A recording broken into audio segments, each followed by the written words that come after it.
Benvenuti tifosi del Napoli. Mettete mi piace al video e iscrivetevi al canale per rimanere sempre aggiornati sulle notizie del Napoli. Grazie.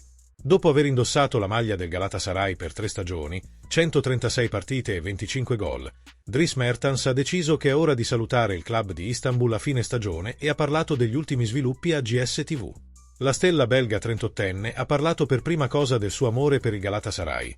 Quando parlo del Galatasaray non parlo di gol o assist, ma del fatto che è una grande comunità.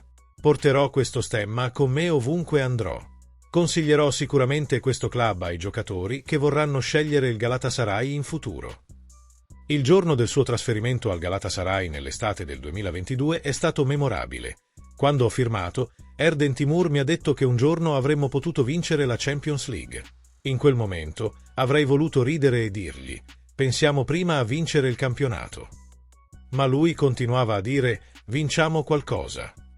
Ora posso dire che dopo questi 3 anni il Galatasaray è cresciuto molto. Mertens ha poi menzionato alcuni dei compagni di squadra che lo hanno accompagnato in questa avventura. Sono arrivato con lo stesso aereo di Torreira. Lui dà sempre il massimo in allenamento. È il primo ad arrivare al centro sportivo, il primo a iniziare a lavorare. Quanto a Mauro Icardi, NDR, l'ho salutato ringraziandolo per i 2 campionati vinti insieme. Credo che il primo lo abbia quasi vinto da solo.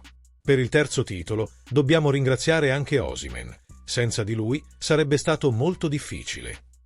Lascia un mi piace al video così YouTube potrai avvisarti dei prossimi video sul canale. Continua. Il difensore del Manchester City Kyle Walker ha rilasciato un'intervista a BBC Sport. Tra le altre cose, l'inglese ha parlato anche di Scott McTominay, ex avversario in Premier League. Lasciare il Manchester United, dopo tanto tempo con i Red Devils, per fare questo salto. Sono molto contento per Scott McTominay. Penso che i tifosi del Napoli siano molto appassionati, ma quello che ha fatto, il gol che ha deciso lo scudetto all'ultima giornata. Quando giochi con fiducia, puoi fare qualsiasi cosa in campo. Se ti avessi mostrato quell'immagine di McTominay che esulta contro il Cagliari un anno fa e ti chiedevi chi potesse essere stato? Non avresti mai detto Scott McTominay, non avresti mai detto questo. Quindi congratulazioni a McTominay e alla sua famiglia, e a tutte le persone intorno a lui.